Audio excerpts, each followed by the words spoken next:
Bonsoir, bonsoir, bonjour, c'est Congo News 24. Chers téléspectateurs, comme toujours avant de commencer notre émission, nous disons merci à Dieu, nous disons merci à nos chers abonnés et téléspectateurs qui nous suivent partout dans le monde entier et en RDC.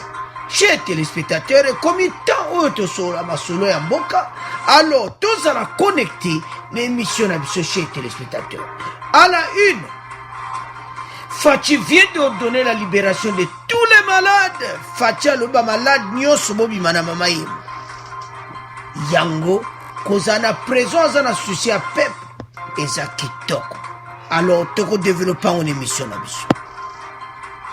Deuxième point, chers téléspectateurs, Fachi enclenche le départ de Kamere en nommant Désiré Kolongele comme directeur du bureau intérimaire. Alors, chers téléspectateurs, et moi, clairement, était Kamere Masolo et Sili.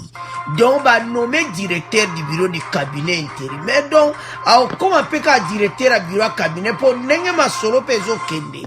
Kamere azaka kana sens unique. Donc, retour ezati. Azawa nazamu kangami.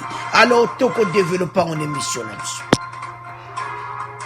Alors, chers téléspectateurs, troisième point. Obayo lobaka théâtre na procès à Kamere. Donc, bandeko eza mawa. Ebele bolandaki. Mais, awa toena ba point moko ba vérité moko oyo ko développer ngo n'émission na biso. Kamere awangani Jamal. Jamal awangani Kamere. Jamal aloba yeboloba français. C'est grave. Alors que Jamal aloba ka français kitoko. Alors eza ya koyinda na émission oyo toko développant une émission na biso. Alors, chers téléspectateurs, quatrième point. Ministre John Tumba, Oya INC accusé de détournement 32 millions de dollars dans le cadre du programme de 100 jours.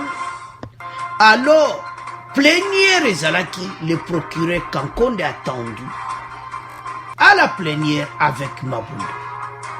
Ndenge nini, ba charge oeze pas ministre, comme ça le calabar. Alors, ye kalate, akolanda leader na bango na makala. Alors, toko développant une émission là-dessus.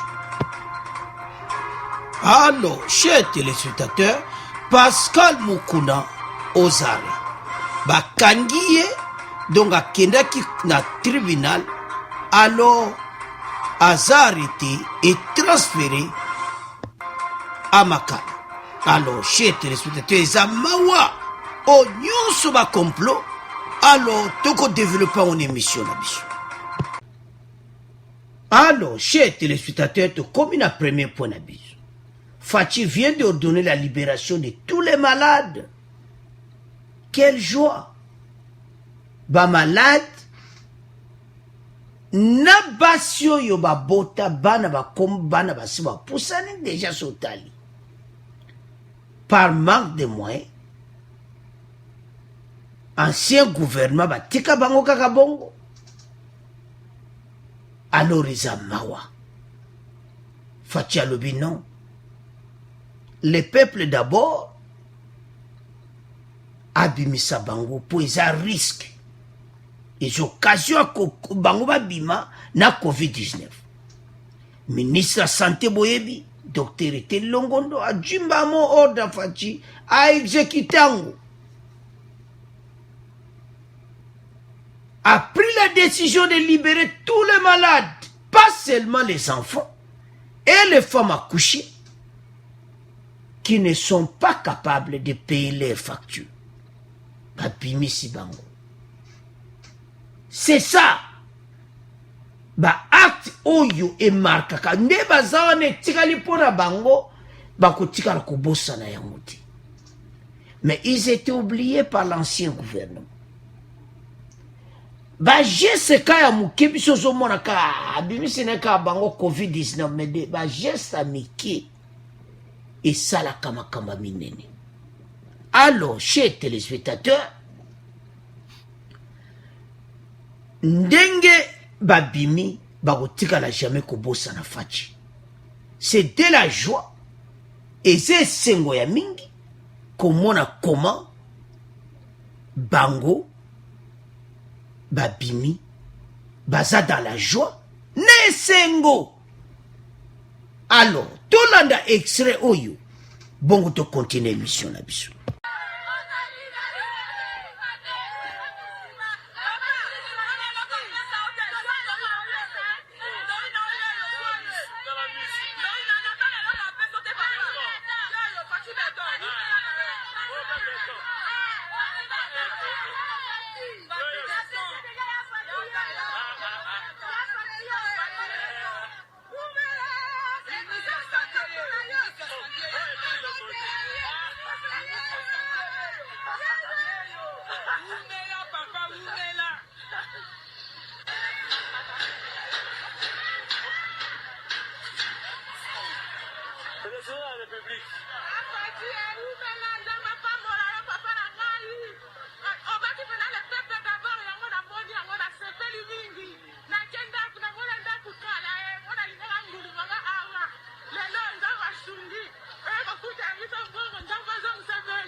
Alors, chers téléspectateurs, babimi ndebo moni wana tale sengo bazanango. Ancien gouvernement makambo akipa ene bangote.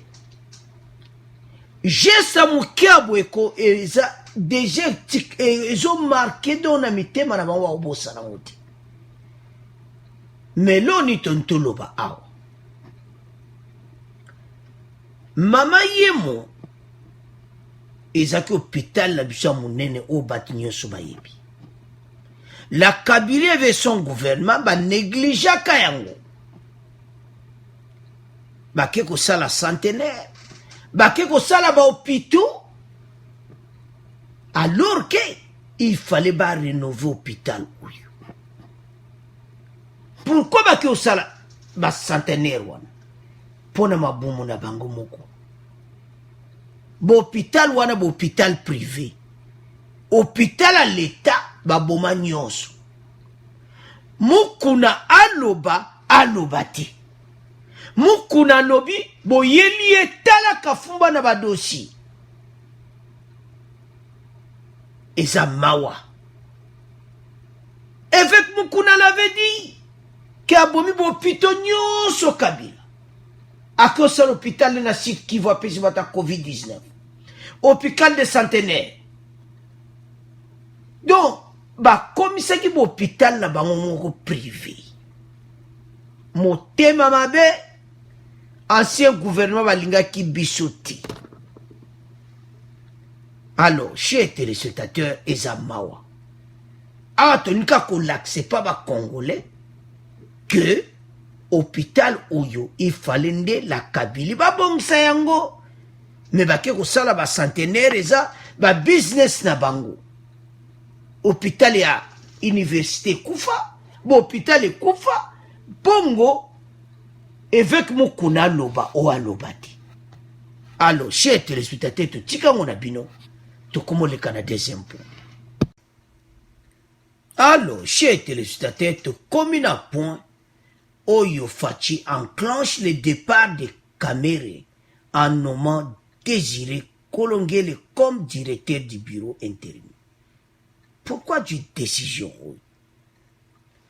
Bureau et cause à la polele place wanate tant makambo zebele. Nomination. Il y a Désiré et Lobi makambo ebele. Parce que départ il y a Kamere monani déjà. Et ça nous makambo kene gauche droite. Kamere a décevoir tout le mais tozo na pona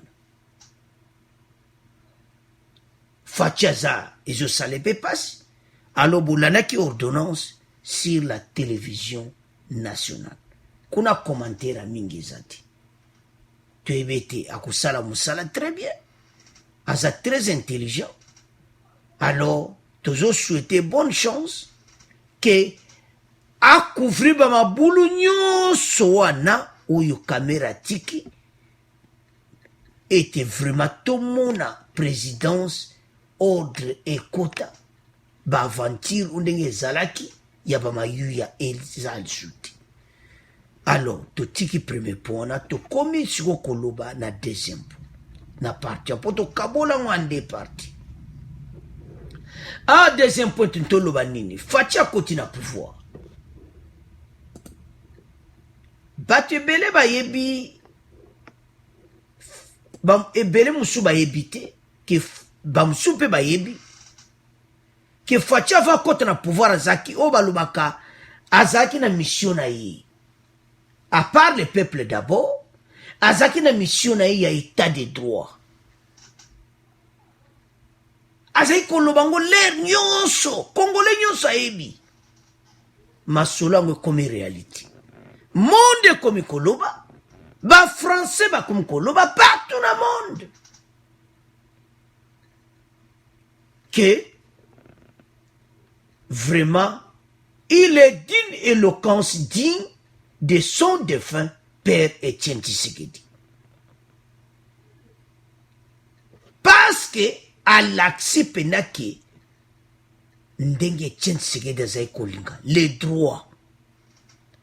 Faci avait dit ceci, que tu sois un proche ou un membre de famille, si la justice t'attrape en train de voler, tu vas en prison. Et tant que l'obaki yango, ebele ba mona ekaka bo. Kuna bazoko yiba boyena boye bakite. Bokanisaki Faci ayebi masolo. Talande bango tu bakangami na basinga. Oh, Monica Kamere, oh, Bado, Jano, tout ce. Même proche na famille na ye. Il avait dit ça même na télévision na Kinshasa. Atabolia kana ye. Si vous avez volé, justice a kangiyo ba preuve monani, prison. Il avait dit avant. Yango sono tala bande ko makamusu bazolo be salanga na mao. Alors Faci a côté à lui, nous a lancé sur des moutons. Où est la kadong ba idée azaki na besoin nango ba maison préfabriquée. Alors, tolanda extrait oyo parce que zaki pena souci na ye sur des moutons, maison préfabriquée. Nandenga cadre le peuple d'abord. Bongo, to continue mission na biso.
Allô, chers téléspectateurs, commentaire à Mingeati.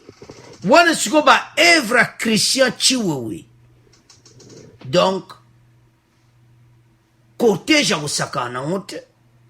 Donc, et comme le quoi, non a l'air kakando comme la l'air à maréchal. Moussala Kitoko, félicitations Christian Chiwewe. Alors, wana zeka entre parenthèses. Mais, tout qu'est-ce qu'on a point. Oyo émission na biso. Na point où Fatia côté na pouvoir a lancé premier jour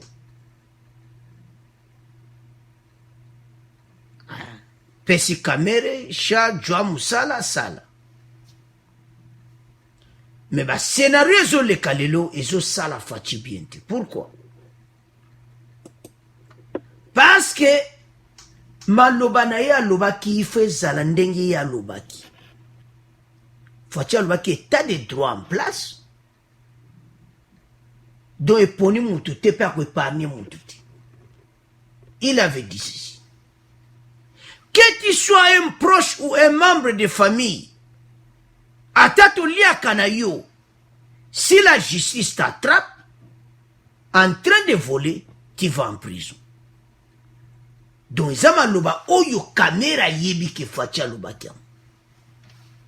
Mais comme on a leki et comme mawatu. Donc, Kamerina Zawanana Jamal Bazana sens unique. Bazo kene prison. Mais, tout ce tribunal a salamusa n'a l'indépendance de la justice. Mais Fatia zo sale passi. Soit zo tala, nazo tala caméra tali ah. Si tout est le cas qu'il est 11, caméra le ba yebi était, a yebi Jano, te tout tika kuna Jamal. Jano, o yebi était, bobo comprendre. Bande quoi yen se bo comprendre, bo tala bino moko. Makamba charnement politique ezati. C'est l'indépendance de la justice au Sanongo. Fachi kuna kutazati. Mais l'autre ntolo bakake. Ezo sale pasi. Andima kitazo mona ngolo kola film. Fachi ndavana kito razo mona oh. Izaki ndebui. Parce ma vérité mususu. Jamais va ko partager na président. Va partager te. Fachi azola na makamwe belene di biso. Pasa li kokoma kudukunati. Justice sa musana. Mais tant azo tala bango ndwana. Vous pouvez lire. Oko comprendre que o facha zo kanse ça le passe. Alors to tiki pona bino. To komo leka na troisième point. Alors, chers téléspectateurs, awa, toko diviser en deux parties. Première partie, toko yoka avocat, ya Kamere. Et puis, deuxième partie, donc, toko yoka Jamal. Et ça m'a vivre ma scénario na katia procès.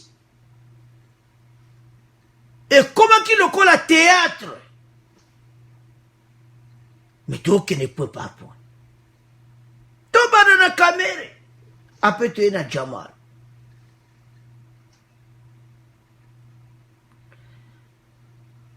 Caméra a l'objet qui a yebi 9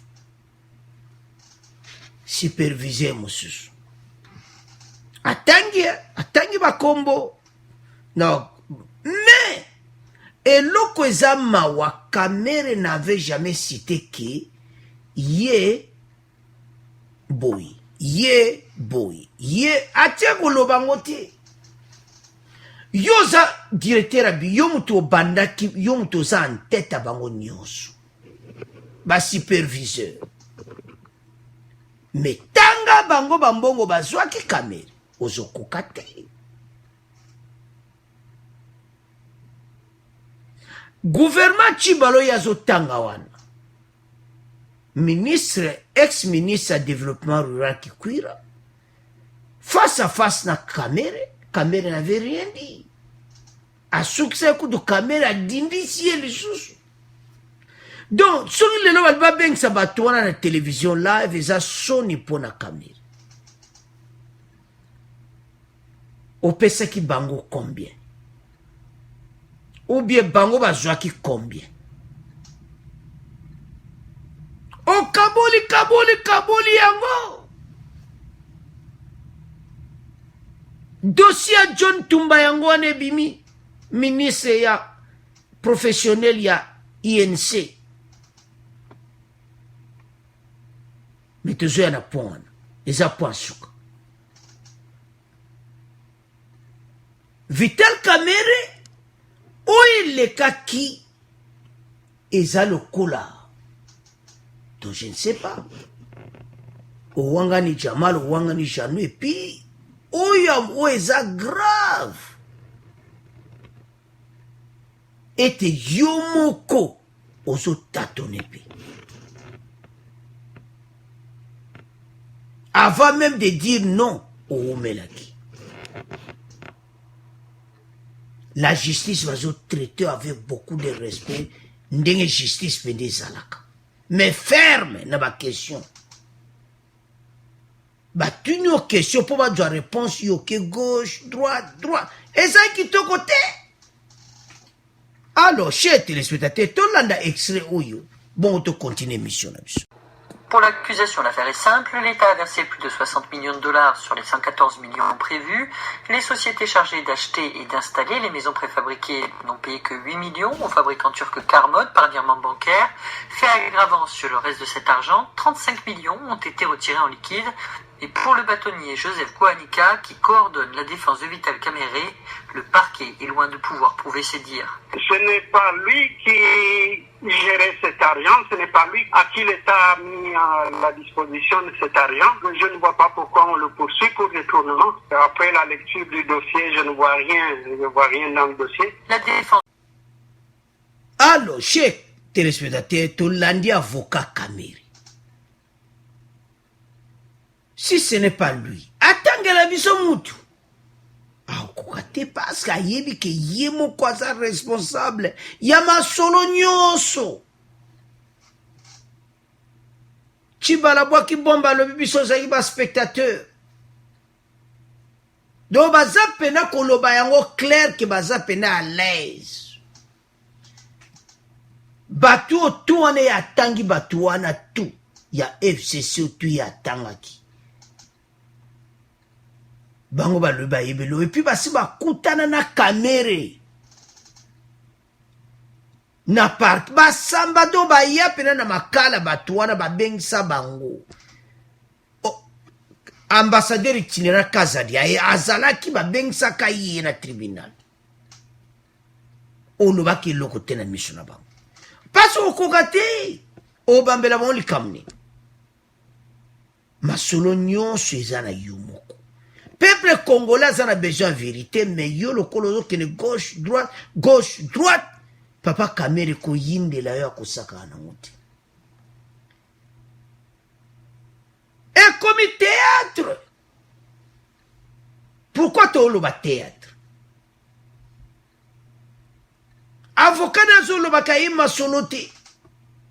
Mais tant de ma ventile les canalaires approchés.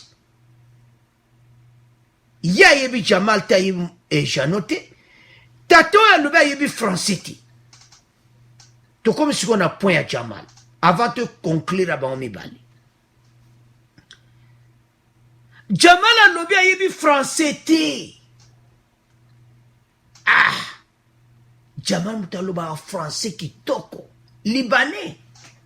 Ayeba Franceti. Et puis, Kout bon te passe biso Tolanda na tiens kout ma vidéo na yi. Azolo ba pena français. Mais azolo ba ki ayebi français.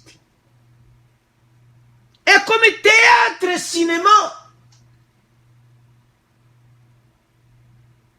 na kati ya procès ba aventure ndepte ezoma lugde ba yoka ki yo loba ko yibi français ti wangana ngape na wangani yo muyibi a wangani muyibi mucho yonga do c'est ça je m'excuse cotiser mes termes oyeba français ti ça fait pitié chez les téléspectateurs baloba keza ko yinda tolanda extrait oyo bon to continuer mission na biso. J'ai parlé arabe et puis je suis 52 ans dans cette pays. Si voilà. Nous vérifions dans les procès verbaux, on verra que vous êtes exprimé en arabe. Oui, je suis mis en arabe. Interprété par quelqu'un. Pardon. Qu'est-ce qu'il y a? Un instant.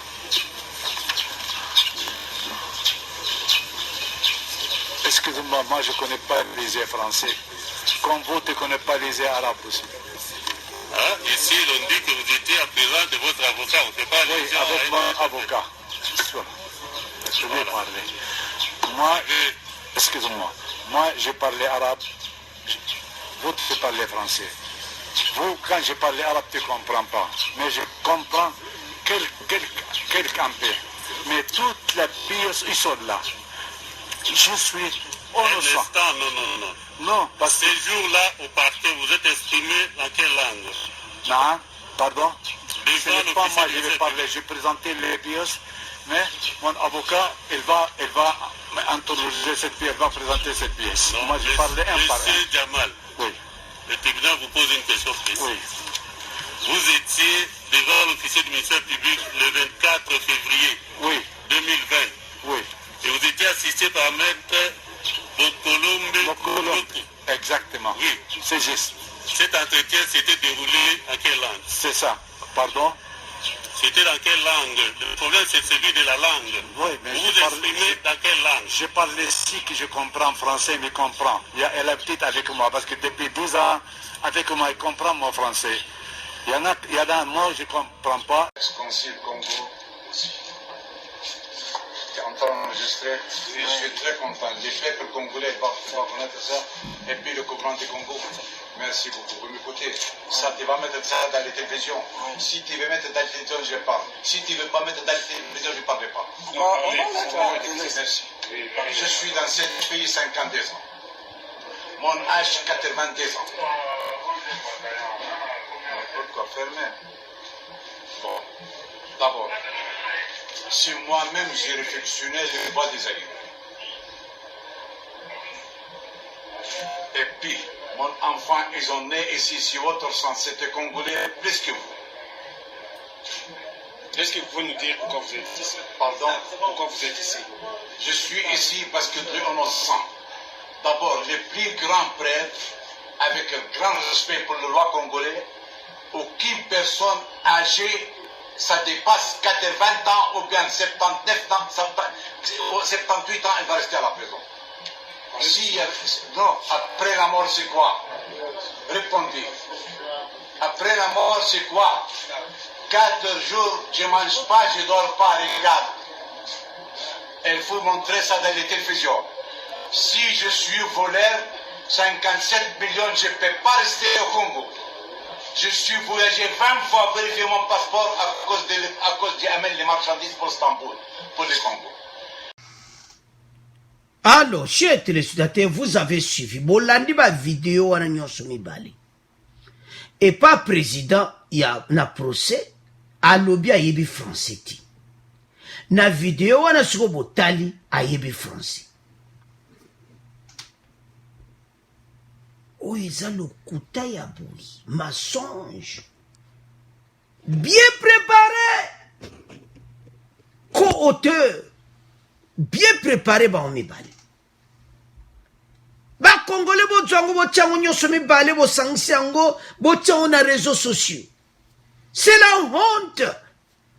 Et ça mawa. Yango tato ifa kene prison. Makamba boy. Abi misala biso ba million nyonso ba yibi pasi oza lokuta. Ayebi français. Aloba kaka arabe. mais yoka français wana bolandi na deuxième na vidéo mosusu wana.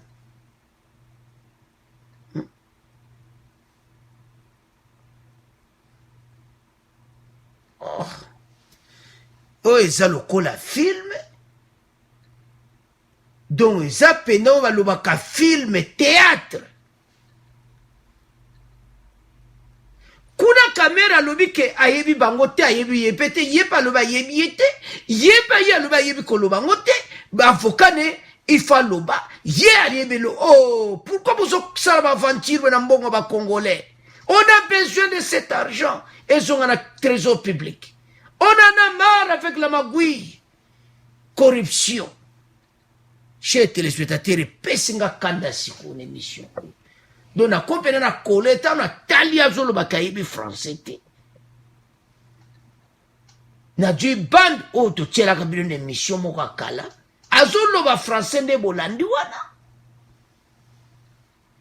Mutayibi français te. Voilà les aventures. Oh, Zolo Baba aventure. Alors, chers téléspectateurs, tika on a bino. Po tata oyo kosa boye. Ba juge ba jwa yango ba tala muta ebolo ba français tendenga Zolo ba. Et puis kuna ebolo bati. Alors, à vous de commenter la point, comment le canard point souka, il y a John Tumbo. Alors, chers téléspectateurs, 4 points d'abisso balobakeza ya koinda, boko yoka, extrait, toujours INC. Le ministre John Tumba accusé de détournement, 32 millions. Le procureur et le ministre de l'Intérieur Kankonde attendu à la plénière avec Mabunda. Ato Kabulon a deux parties. Tout le bandegani va fonder à 32 millions. Et puis deuxième partie tout le bas. Pourquoi procureur bazalaki na réunion pour na passer à un ministre. Il y a une procédure à suivre pour bâtir maboko pour bakangai. Le nom de John Tumbo était apparu dernièrement, donc à peu près le 5 avril, dans le cadre du programme de 100 jours. Oyo Fatia Salaki. En effet, le gouverneur du Kasaï central, Martin Kabouya, avait accusé le ministre national de l'enseignement professionnel d'avoir détourné 32 millions de dollars dans le cadre de ce programme au Kasaï central. Le coordonnateur provincial du programme de 100 jours, c'est l'honorable John Tumba. Donc, Kamere a tchebatunaye ki yo, na Kasaï central les a yo, enveloppe ya 32 millions yangoan. Moussale Salamiti. Mate Kabouya keko tala taliban zela tali toi mon le côté. Ah, habité. Afunditi. Allez. Ba sengi odisiko. Ba yeba. Qu'est-ce qui se passe? Pour yépe alanda moutine na bakala. Mais ça na procédure à suivre. Alors, tout l'anda de extrait oyo. Bon, to continue mission na biso. En République démocratique du Congo, c'est l'affaire dont tout le monde parle, l'affaire dite des 100 jours, du nom de ce programme d'urgence lancé par le président Félix Tshisekedi visant à construire des écoles, des logements sociaux ou encore des infrastructures routières. Seulement voilà, les travaux ont pris tellement de retard qu'un audit a été réalisé, la justice a soupçonné des détournements et c'est ainsi qu'il y a maintenant un mois, Vital Kamerhe, le directeur de cabinet du chef de l'État, a été arrêté et placé en détention. Il est accusé d'avoir détourné près de 51 millions de dollars qui étaient destinés justement à la livraison de logements sociaux. L'indépendance de la justice. En tout cas, depuis quelques jours, Un proche de Vital Kamerhe est également dans le collimateur de la justice. Il s'agit de John Tumba, ministre de l'enseignement professionnel, et lui aussi est accusé d'avoir détourné des fonds publics destinés à ce programme des 100 jours. C'est donc la deuxième personnalité du parti UNC qui va devoir rendre des comptes. Y a-t-il une... Alors, chers téléspectateurs, programme à 100 jours est comme le monde entier. Médias étrangers, donc, et ça, donc, kosakanate, parce qu'il va avoir l'indépendance de la justice. Alors,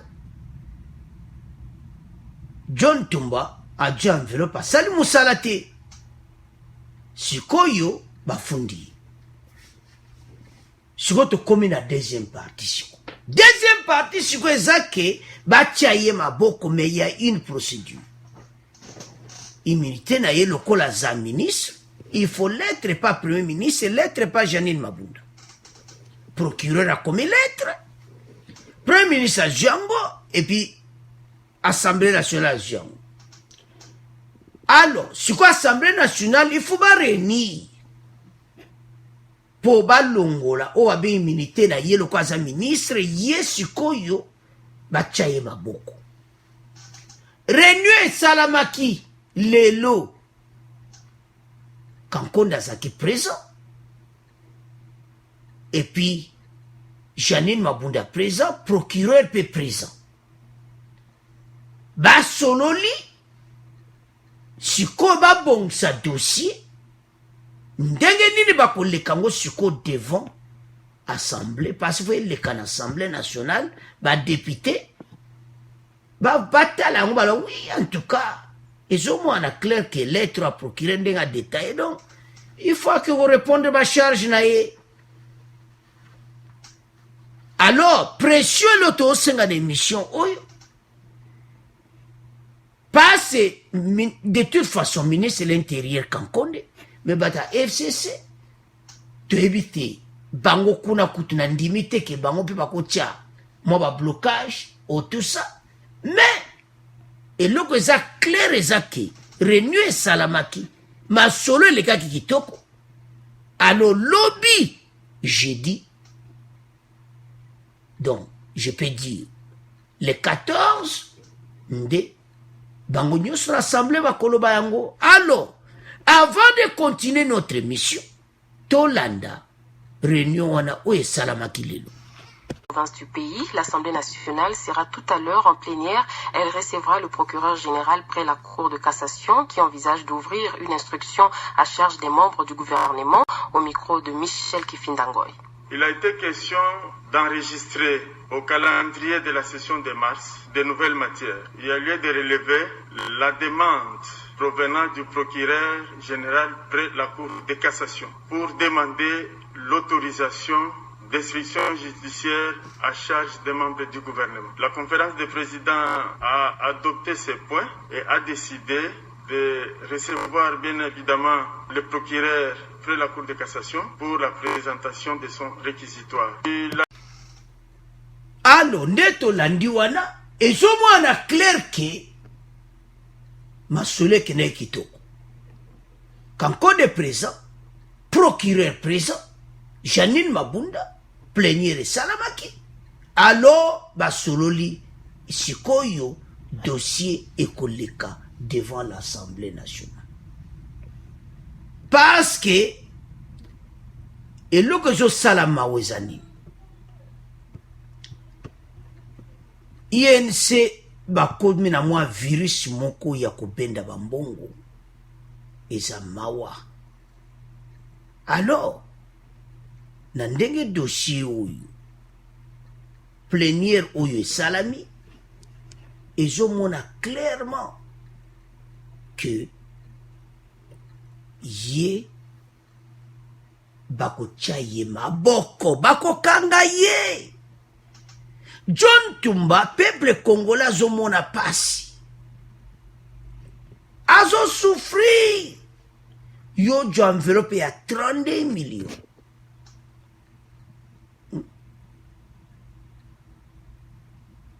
Un dossier judiciaire contre Tumba et Kozala ouvert. alors bango baju yango présence à procureur azalaki masolo ebetami alors sikoyo procureur ye moko basi fa ya na assemblée nationale autorisation assemblée bapesa bango autorisation batia ye maboko ya makambo ka tozoloba que toza égaux devant la loi wana eza nonga procédure alors bango autoriser des poursuites judiciaires contre les membres du gouvernement concernés John Tumba. Alors au cours de cette réunion de la conférence des présidents, il a aussi été également question d'entendre tout prochainement l'Assemblée nationale. Le vice-premier ministre achat d'intérieur Kankonde y a qui présent. Alors, batu ba yibi bambongo. Et comme il tambango nyonso bakile kotonda kuna. Na message mo pesa donc mabunda sala noki pesa ka autorisation. Ba pesa na wango kuti. FCC kudu mikolo. Hey. Ba sur le logo lobate. Si les choses sont claires. Parce que bake enquête bakota la kuname. Balabala osali wapi. Na 32 millions wapi amu. Alors, tanga okene kunagaka. Kune pa bakene kusanza yi. Alors, chers téléspectateurs, tamba ko zoye ka mbala moko makala. Ako alandi pacificateur na bon. Alors, chers téléspectateurs, eza mawa komona ba scénario ya boye passer Mukuna arrêté et transféré à Makala. C'est difficile, chers téléspectateurs.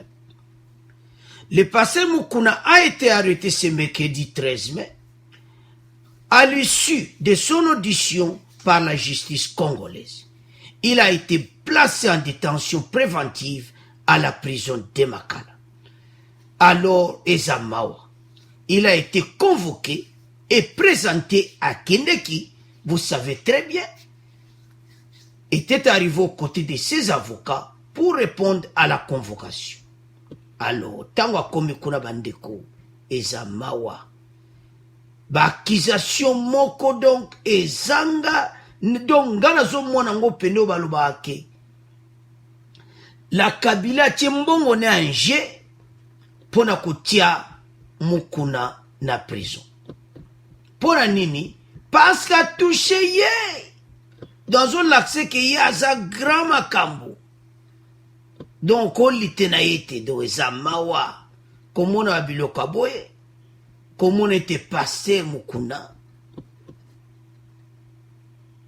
a bandi ko attaqué a tiene sikana ye alo lokola nanu ba telemele boete ya lukele Mukuna ba problème alors bande ko basi oyo bozana problème sérieux parce que tango bozo mbongo parce que ce qui vraiment à solo savant la fille a zolobake a violaki. Le responsable de l'église de l'Assemblée chrétienne à ce cas a été entendu au sujet des accusations de viol, menaces de mort et rétention illicite de documents parcellaires portés contre lui par certaines Mami Chibola. Maman Mami Chibola, Oyozo Sala, Nzambe Azotala, parce que ma situation oyo, il faut tout zala. Attention, tout ça l'attention. Et ça acte mon mabé. Ça peut être la vérité, mais tomber dans un moment comme mabé. Et tomber dans un moment oyo, yaza ko attaquer la Kabili. Sikoyo, même les kambangwe zaya solo. Batu bakozango kaka ndenge mususu.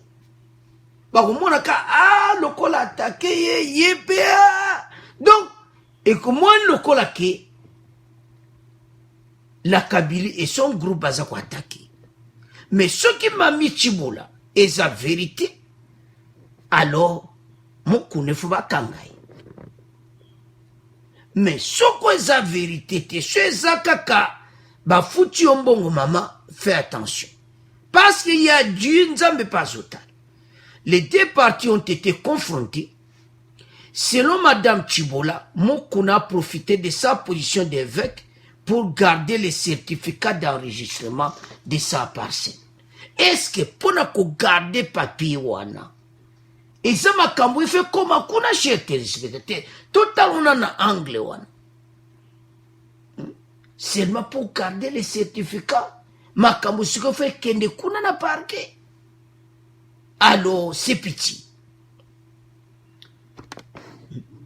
Elle allège également que l'homme de Dieu lui aurait contraint à avoir des relations sexuelles avec elle avant d'entrer en possession de dit document. Yo keka kusenga document. Aux document, ok ba pe ce document, alors ba violer. Total makamona angle mi balé. Le problème est là, mais pourquoi makambo e kobima kaka l'air va porter la Kabylie plainte? C'est ça le problème que tout le monde demande. Ce que vous allez qu'avant va porter la Kabylie plainte, wana batu bako comprendre. Mais bimina moment moko oyo ya la Kabylie. D'abord, vidéo loko les cimetières et sur mon bâti vidéo. Non. Ba eko tia makambo ba monike oyo ko simba. Alors, maman, Madame Chibola, si ce que vous êtes en train de dire est la vérité, ça va. Mais sinon, au conseiller makambo, est ça grave. Yozo justice atala, c'est ça le problème. Justice atala kaba fait palpable document. Makambo suswana, on dit, mais yeba été. Et ça qui situation moko. Pourquoi et à comment kama kasi na l'air où il va porter bateau yo plainte. C'est-à-dire il y a un lien. Bazo luka tout. Mukuna azala na prison. Mais Nzambe akusimba bango kele bakusamisa ye bakutika ye. Parce que viol eza mabe mingi. Mutu mota ko tolérer viol. Déjà na mboka na biso ba problème ebele. Dossier moi uto leka kuna na côté ya Nord qui veut un pasteur a violé bana batsa ba debeli. Alors na ka oyo je ne crois pas. Na sala moins hésitation ya kondima que ce qui mou kuna vraiment salia. Chez téléspectateurs et ça somme pour voir la situation à bout. Avant d'entrer en possession de ces documents, basenga ki ba relation sexuelle na mukuna. Maman, Mami Chibola, fais attention. Si c'est vrai, ça va. Alors, la justice, c'est comme un état de droit. La justice, c'est ça, Moussa Nango. Ah, tu peux condamner justice. Justice, c'est ça, Moussa Nango propre. Bah, il y a un document. Problème na bisonde tozo kufa weza ya mama oyu. Est-ce que il y a viol wana? Et c'est la vérité. Alors, mais Mukuna a en détention provisoire. Ako samba, alors kalate, tokumone yango, et kobima, cette plainte d'interview au moment même, l'homme de Dieu s'est engagé dans une lutte contre le front commun pour le Congo. Et juste après la publication d'une vidéo compromettante devenue virale sur les réseaux sociaux. donc video esimbi te alors makambo nyonso ebimi alors maman lobi ezala ya solo chez téléspectateur eza mawa alors totika yango na bino mpo eza mawa komona bakaboy totika yango na bino ekomi na fin ya émission. Alors, chers téléspectateurs, premier point, tolobaki ete sur Audra Fachi, babimisi batu ba mama ba wumela na mama yemo, babimisi bango. Et puis quand na poana tolobaki ete hôpital mama yemo, il fallait même ba kabila ba bongsango, mais ake bongsango ba centenaire, ba salba ba kamana mususu. Deuxième point, tolobaki si nomination ya Désiré Kolongele. Et puis, Fatia qui n'est qu'au visiter sur des moutons, pas si s'allier parce qu'il fallait s'y l'avant. Donc, Fatia Zomona qui vraiment que, bah, toi, tu as qui m'ont confiance, bah, trahir. Troisième point, tu l'as eu à caméra, et comme scénario, donc, Bango, na, Jamal, bah, comment ça là qui va aventure, comme le quoi, bah, théâtre, Yekuna Wangani et tout ça. De l'autre côté, Bolanda qui va vidéo wana, Jamal aïbo loba français te, mais azo loba français. Pour moi na ba aventure zana batu oyo, alors bino tutolanda ki. Pour asuka, tozo loba ya John Tumba, et tes procédures en cours, renew ezalaki. Alors tika ka ba Janine Mabunda ba pesa message. Bongo ba chaye maboko. Alors merci Landé Bolande émission. Merci pour les commentaires Nabino. Au revoir, à la prochaine.